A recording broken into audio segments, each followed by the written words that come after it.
Perkenalkan, saya Dora Ristina Juwita, CGP Angkatan 10 SMA Negeri 1 Penukal, Kabupaten Pali. Kali ini saya tidak sendiri, saya ditemani rekan saya, Ibu Tias Riana Putri, Guru Mapel Geografi SMA 1 Penukal. Assalamualaikum Bu Tias, bagaimana kabarnya Bu? Waalaikumsalam, alhamdulillah kabarnya baik. Oke. Alhamdulillah, hari ini kita akan mengadakan percakapan praobservasi ya. Nah, nanti saya akan mengamati proses pembelajaran yang Ibu lakukan di dalam kelas atau sebelum saya melakukan proses supervisi kelas, persiapan awal agar Ibu lebih siap dan percaya diri, sehingga memberikan pembelajaran yang terbaik bagi murid. Ada beberapa pertanyaan yang akan saya sampaikan kepada Ibu. Yang pertama berkaitan dengan tujuan pembelajaran. Kira-kira apa tujuan pembelajaran yang akan Ibu capai? Berdasarkan modul ajar yang saya buat, tujuan pembelajaran untuk pertemuan nanti itu siswa dapat menjelaskan potensi sumber daya alam yang ada di Indonesia. Setelah itu nanti diharapkan siswa dapat membuat peta persebaran sumber daya alam di Indonesia. Ini berdasarkan rancangan itu Bu ya. Oke, jadi itu yang akan Ibu capai. Nah, berikutnya bagaimana dengan area pengembangan yang akan Ibu capai atau Ibu lakukan? Untuk area pengembangan itu meliputi pengetahuan dan keterampilan. Untuk pengetahuan tadi difokuskan siswa itu dapat menyebutkan jenis-jenis sumber daya alam yang ada di Indonesia, daerah persebarannya di mana. Kalau area pengembangan keterampilan, tugas akhirnya nanti bentuk peta, siswa dapat membuat peta persebaran sumber daya alam. Oke, jadi itu area pengembangannya Bu ya. Nah, yang saya ingin lihat bagaimana rancangan yang akan Ibu lakukan mungkin dari strategi pembelajaran, model, ataupun dari metode pembelajarannya. Kira-kira seperti apa Bu? Strateginya ya. Strateginya saya menggunakan strategi model pembelajaran berdiferensiasi, itu menggunakan model pembelajaran problem based learning. Nanti siswa dikasih masalah, buat kelompok, memecahkan masalah, diskusi, ada penugasan, terus nanti ada tugas kelompok yang berupa membuat peta dan lain-lain. Oke.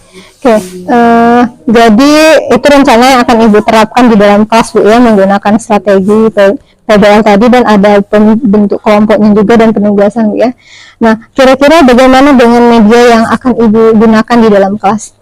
Media yang pertama yang akan saya gunakan itu ada PowerPoint, terus ada LKPD, lembar kerja siswa, dengan buku paket geografi kelas 11. Itu jadi medianya Bu ya. Jadi ada LKPD, menggunakan PowerPoint juga, ada proyektornya ya, ada laptopnya juga. Oke. Nah, kira-kira Bu, kapan akan melaksanakan kegiatan pembelajaran tersebut Bu, di hari dan kelas serta jamnya?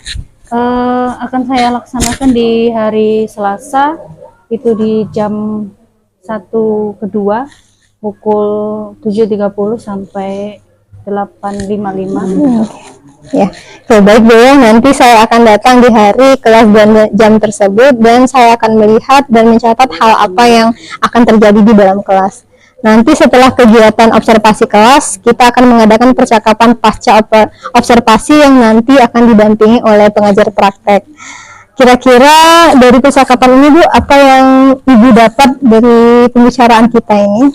Saya mendapat gambaran media apa yang akan saya pakai untuk mengajar nanti, metode belajar seperti apa, terus nanti siswa akan diajak belajar seperti apa, seperti itu. Kira-kira gambarannya seperti itu. Oke, terima kasih banyak Bu atas waktu dan bersedia berbincang-bincang dengan saya di percakapan pra-observasi ini, dan sampai ketemu kita di observasi dan pasca observasi Bu ya. Terima kasih, sama-sama. Oke, Assalamualaikum warahmatullahi wabarakatuh. Waalaikumsalam warahmatullahi wabarakatuh. Assalamualaikum warahmatullahi wabarakatuh. Waalaikumsalam warahmatullahi wabarakatuh. Bagaimana kabarnya hari ini? Baiklah, sebelum memulai pembelajaran, alangkah baiknya kita berdoa dulu ya. Silakan ketua kelas dipimpin doa. Siapa ketua kelas? Pimpin doa Juli. Ya. Bismillahirrahmanirrahim.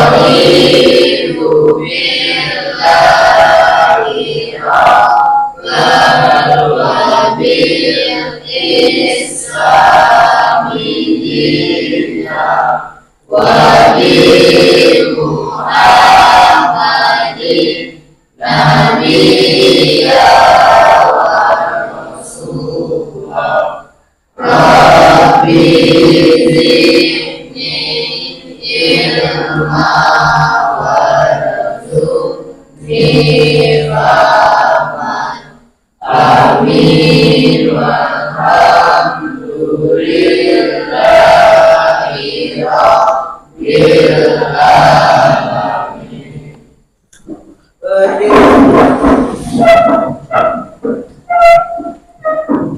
Beri salam. Assalamualaikum warahmatullahi wabarakatuh. Waalaikumsalam warahmatullahi wabarakatuh. Silakan duduk. Oke, Ibu absen dulu ya. Yang tidak hadir hari ini siapa? Ya, alhamdulillah semuanya bisa hadir. Ibu harap untuk pertemuan-pertemuan selanjutnya semuanya hadir ya, karena kehadiran itu salah satu penentu kenaikan kelas ya. Baiklah, hari ini kita akan mempelajari tentang sumber daya alam. Pertemuan kemarin sudah kita bahas apa itu pengertian dari sumber daya alam. Masih ada yang ingat? Tunjuk tangan. Kemarin kan baru bahas pengertiannya saja ya. Ada yang ingat? Sumber daya alam adalah semua kekayaan alam baik yang berupa benda mati maupun benda hidup. semua kekayaan alam baik berupa benda mati maupun benda hidup. Benda mati nama lainnya abiotik. Kalau benda hidup biotik. Ada kelanjutannya kalau nggak salah. Untuk mendapatkan dapat dimanfaatkan. Oh, untuk mendapatkan kebutuhan hidup manusia, dimanfaatkan untuk kebutuhan hidup manusia. Jadi baik berupa benda mati maupun benda hidup yang terdapat di alam ini yang bisa untuk menunjang kehidupan manusia. Itu pengertian dari sumber daya alam. Oke, untuk pertemuan hari ini kita akan membahas klasifikasi dari sumber daya alam. Sudah. Kelihatan? Sumber daya alam berdasarkan pemanfaatannya ya. Yang pertama ada sumber daya alam materi. Apa itu sumber daya alam materi? Sumber daya alam yang berbentuk materi oleh manusia sendiri. Sumber daya alam yang berbentuk materi yang dimanfaatkan oleh manusia. Sumber daya alam itu sendiri. Contohnya apa?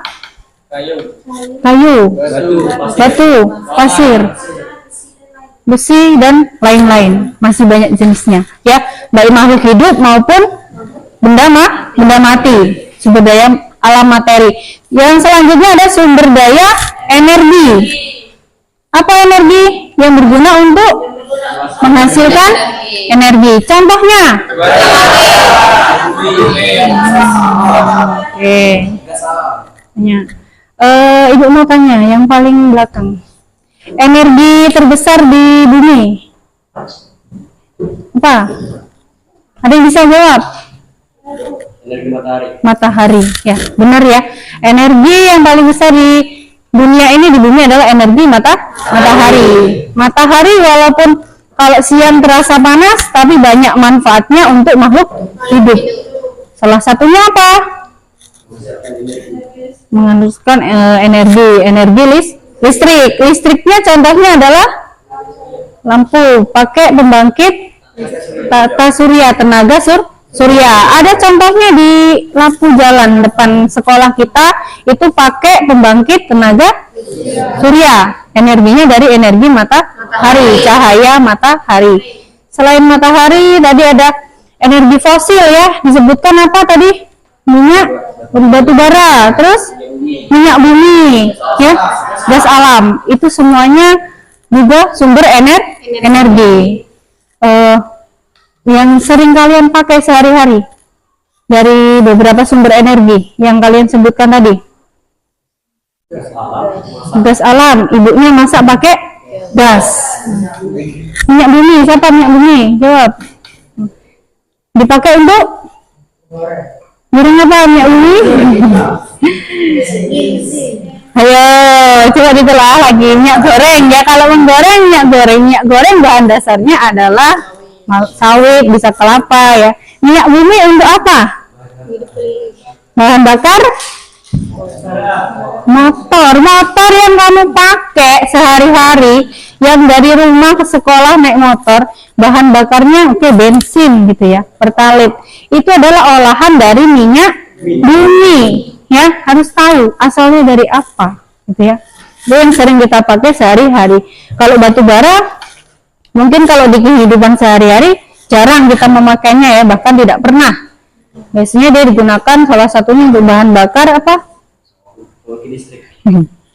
Kereta api. Kalau pesawat tetap dari minyak bumi, namanya aftur ya. Itu olahan minyak bumi diolah jadi aftur. Jadi minyak bumi itu bisa diolah jadi beberapa jenis, ada bensin, aftur ya, ada solar. Itu olahan dari minyak bumi, minyak tanah ya. Jadi ngerti sumber energi ya. Yang C ketiga, sumber daya ruang, tempat yang diperlukan manusia dalam hidupnya. Ruang ya, permukaan bumi, baik dataran rendah, ada dataran tinggi, ada yang tinggal di daerah pegunungan ya, daerah dekat kutub sana. Ini namanya sumber daya ruang. Selain manusia, sebenarnya makhluk hidup lain juga membutuhkan ruang. Tumbuhan, hewan, mereka membutuhkan ruang untuk tempat hidup ya. Jelas dari ketiga ini? Jelas. Oke, kalau jelas kita lanjut. Nah, berdasarkan peruntukannya atau sifat kelestariannya, ada berapa? Dua. Yang pertama, yang dapat diperbaharui ya. Apa itu sumber daya alam yang tidak akan habis? Kata kuncinya tidak akan habis ya, karena bagian-bagian yang telah terpakai dapat diganti dengan yang baru. Coba kasih contoh Eka, contoh sumber daya alam yang dapat diperbaharui, bisa diganti dengan yang baru. Kayaknya kemarin ada PR suruh nyari ini ya, kan? Kalau dikerjakan tahu apa?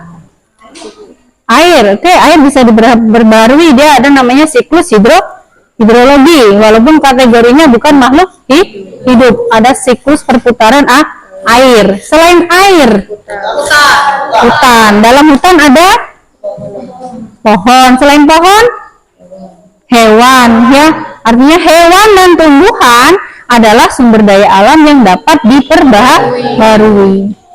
Contohnya di rumah nih, ayam. Tadinya induknya satu, jantan satu ya, bertelur, menetas, anaknya banyak, dipotong induknya, jantannya, masih bisa diperbaharui, bisa diternak oleh manusia. Begitu juga dengan apa? Tanaman. Kalau misalnya ditebang, bisa diperbaharui dengan cara reboisasi. Apa reboisasi? Penghijauan, ditanam kembali. Itu beberapa contoh sumber daya alam yang bisa diperbaharui. Siapa yang bertugas memperbaharui? Manusia. Di sini pengguna sumber daya alam adalah manusia, tapi harus bijaksana ya. Bukan berarti kita makhluk yang berakal seenaknya sendiri memakai sumber daya alam tanpa memikirkan untuk generasi yang akan datang ya. Yang kedua, ada sumber daya alam yang tidak dapat diperbaharui. Apa? Minyak bumi, batu bara, gas, ya, biji besi, timah, emas, banyak jenisnya. Itu tidak dapat diperbarui. Bisa diperbarui, tapi membutuhkan waktu yang lama, jutaan tahun, bahkan ya ratusan juta. Tertimbun di dalam tanah, kemudian dia terkena tekanan gas yang tinggi, lama-lama akan membentuk batu bara, minyak bumi, dan gas alam tuh ya. Jadi harus bijak menggunakan dua jenis sumber daya alam ini, baik yang dapat diperbaharui maupun yang tidak dapat diperbaharui ya. Karena apa? Kita sebagai manusia kalau tidak bijaksana, sumber daya alam akan habis ya. Yang tugas meregenerasi adalah manusia. Kita punya akal ya, punya akal, punya naluri gitu ya. Oh ini kalau nebang pohon harus menanam pohon kembali. Nantinya kalau tidak diterapkan seperti itu, generasi yang akan datang tidak lagi bisa melihat hutan yang hijau ya, banyak hewan, banyak tumbuhan, semuanya akan punah. Kalau makhluk hidup maupun benda mati penunjang kehidupan manusia itu punah, berarti manusia akan ikut punah ya. Jadi tujuan mempelajari ini adalah itu, memberi kesadaran kepada manusia dalam memanfaatkan sumber daya alam itu harus bijaksana ya. Jelas? Jelas.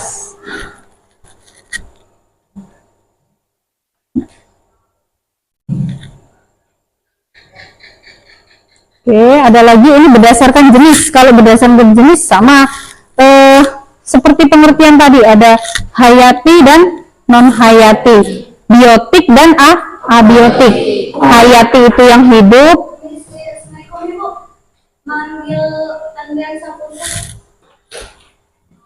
Silakan Andrian satu tadi panggil. Ya, nih kita kembali ke sini. Ya, sumber daya alam non hayati berupa benda mati di lingkungan alam ya. Ada batu, kemarin sudah dibahas ya, air, sinar matahari, tanah, itu non hayati. Kalau hayati ini berupa makhluk hidup, hewan, tumbuhan, dan mikroorganisme. Dicatat nggak kemarin? Catat. Oke, satu lagi materinya. Nah, selanjutnya ada sumber daya manusia. Manusia dengan sumber daya alam beda ya. Manusia dikategorikan di sumber daya manusia. Kalau sumber daya alam lain lagi, tadi berupa makhluk hidup, benda-benda mati, baik hewan maupun tumbuhan. Sumber daya manusia di sini adalah bagian integral dari sistem yang membentuk suatu organisasi yang mengolah sumber daya alam. Jadi peran manusia adalah apa? Mengelola sumber daya alam. Kita diciptakan oleh Allah, tinggal di bumi, dilengkapi dengan banyak sumber daya alam. Tugas manusia di sini adalah memanfaatkannya dan mengelola dengan baik. Itu ya, manusia sebagai pengelola. Yang selanjutnya ada sumber daya buatan, yaitu sumber daya alam yang telah ditingkatkan daya gunanya untuk memenuhi kebutuhan manusia dan kepentingan pertahanan negara. Sebenarnya banyak, nggak harus pertahanan negara. Kalau pertahanan negara mungkin lebih ke keamanan ya. Tapi kalau sumber daya buatan, kalau di tempat kita bisa dilihat depan sekolah itu jalannya bagus, itu sumber daya buatan. Salah satu akses penunjang kehidupan manusia harus ada sumber daya buatan. Mungkin dulu dari air hitam timur ke barat nggak ada jembatannya, katanya dulu ya. Sekarang sudah ada jembatannya, itu mempermudah akses orang dari air hitam barat ke timur maupun sebaliknya. Walaupun kategorinya sumber daya buatan, tapi dia memiliki manfaat untuk siapa? Manusia, menunjang kehidupan manusia ya. Ada yang mau bertanya? Udah? Udah ada? Kalau tidak ada, buka bukunya halaman. Salam. Masuk.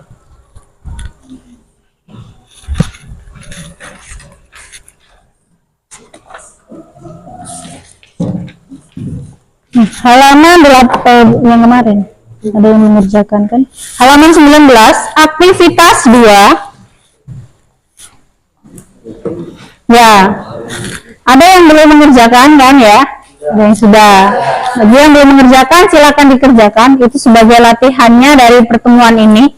Aktivitas 2 halaman 19. Oke. Saya kasih waktu 9 habis ya. Oke, 10 menit kan soalnya cuma satu ya Ibu. 10 menit.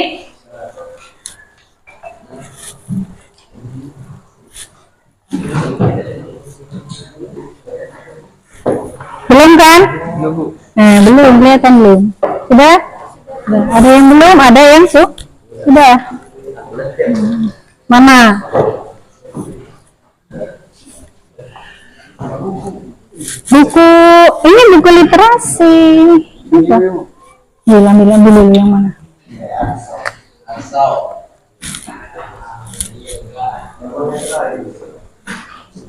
10 menit saja, nggak usah lama-lama. Sudah belum? Sudah? Belum. Eka belum? Sudah.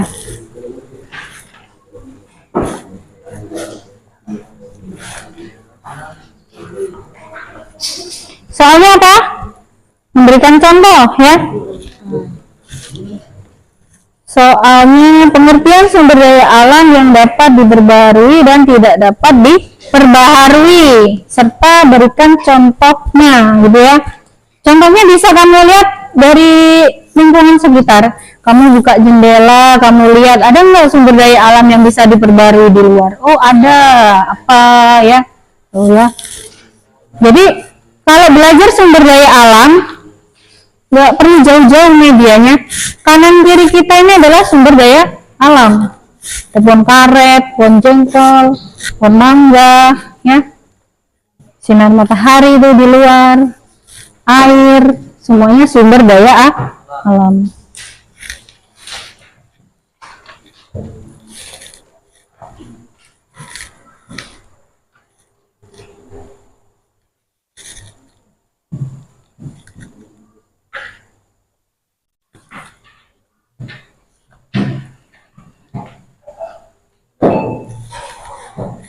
Ini pasanganmu siapa? Oh ini Fitri ya.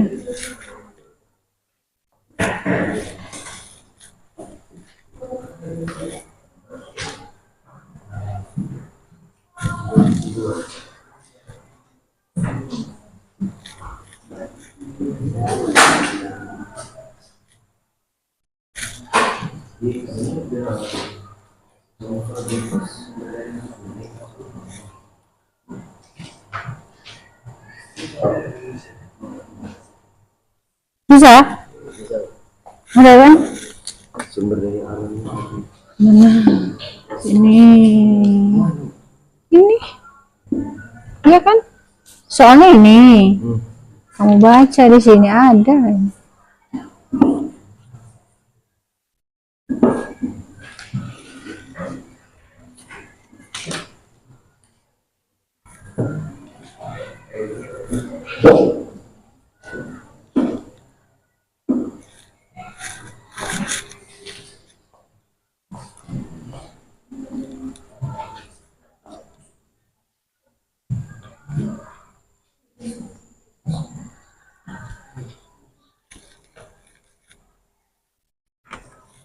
Ngasih itu kesimpulan. Terus dulu.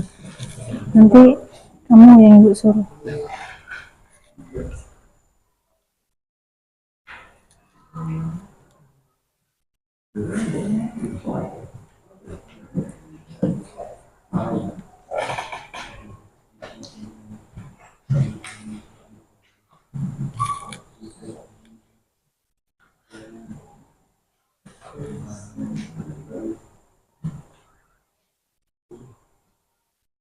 Sudah?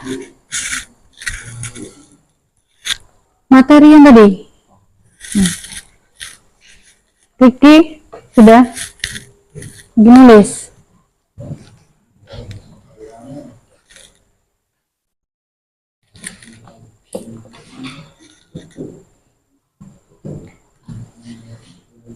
Ini banyak yang kosong, siapa? Ini ke depan. Ini orangnya? Ada.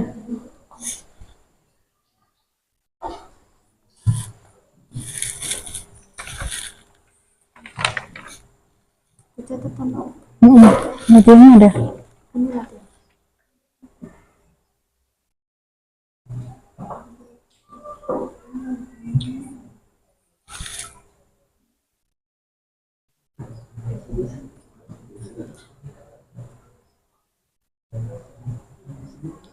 Sudah ya? Belum?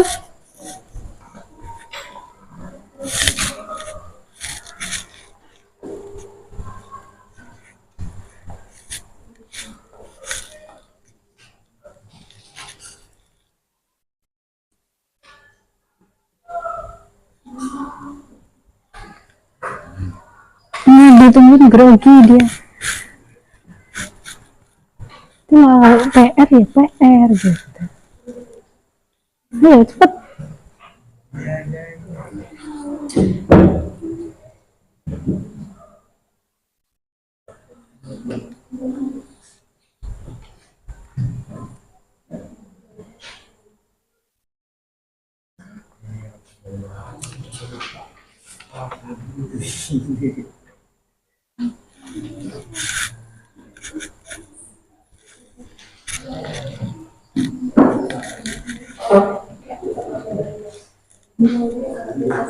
Oh, oke ya. Oke. Oke ya. Selesai kan ya? Ya.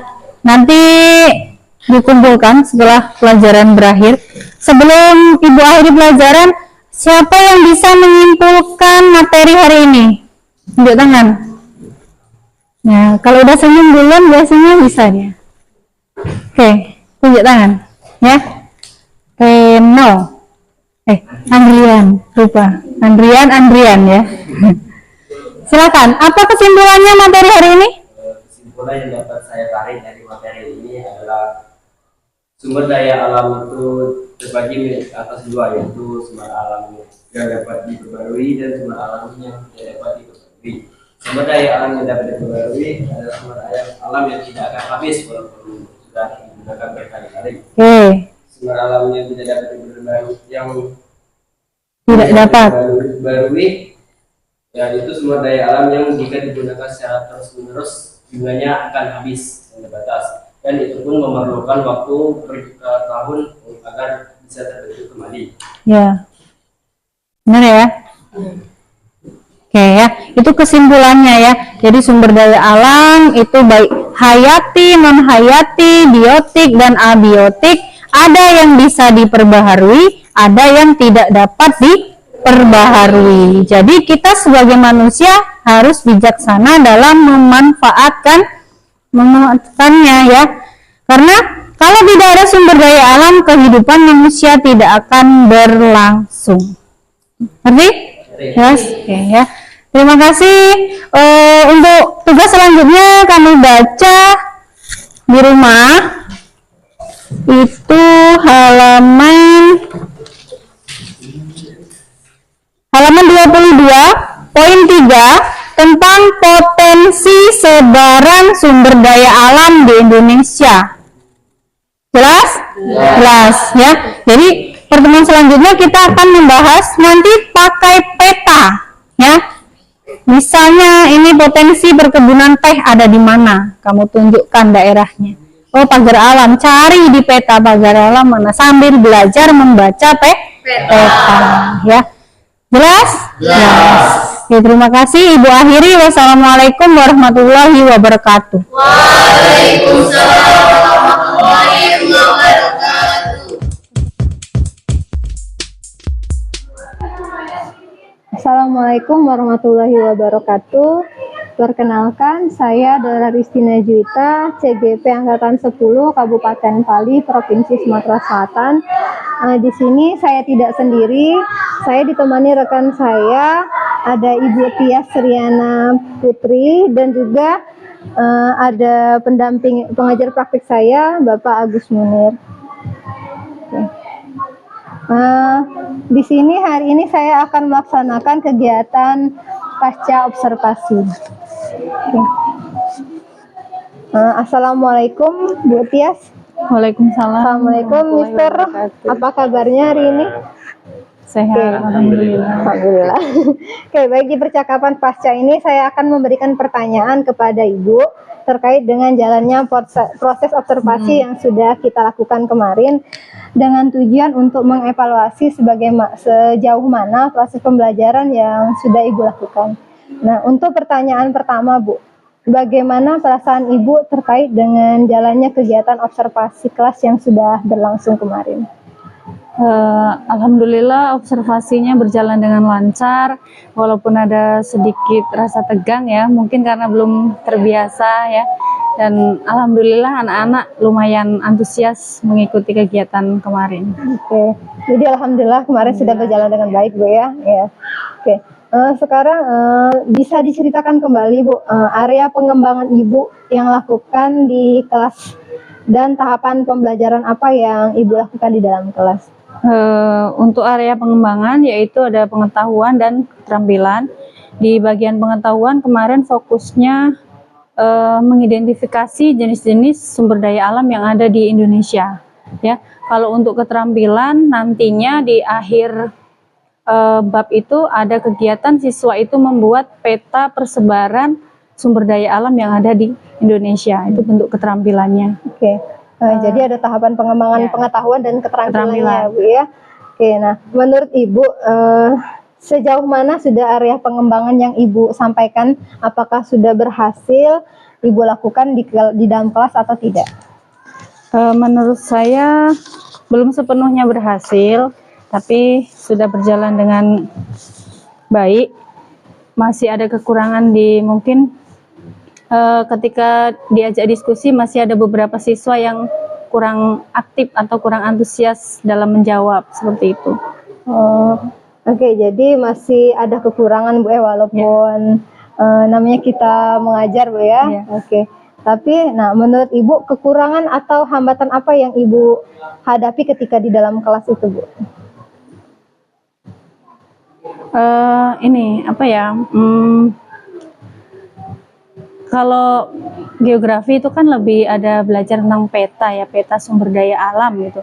Kadang siswa itu kurang mengerti ini nih pulau apa, ini pulau apa seperti itu. Membaca peta masih kurang mengerti seperti itu. Itu salah satu tantangan bagi saya yang saya hadapi ketika mengajar materi ini. Karena nantinya akhirnya tuh mereka tuh harus tahu letak sumber daya alam ini ada di mana seperti itu.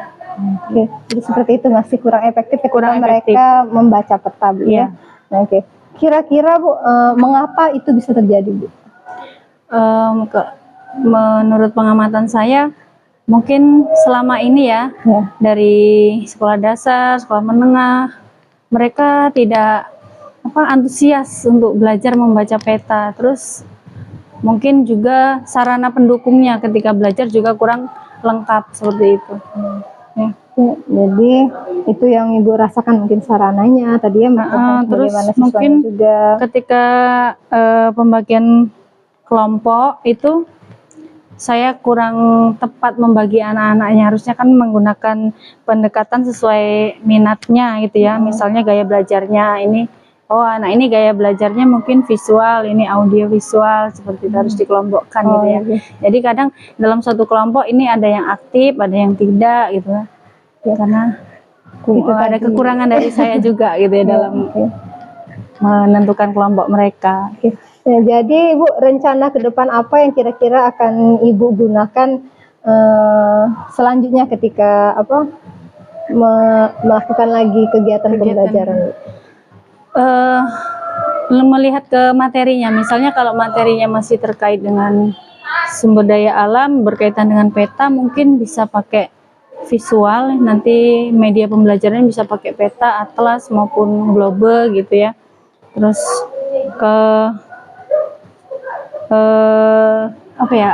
selain visual mungkin ada audio bisa menampilkan video seperti itu ya untuk selanjutnya. Jadi itu Bu yang kira-kira akan Ibu kembangkan. Ya.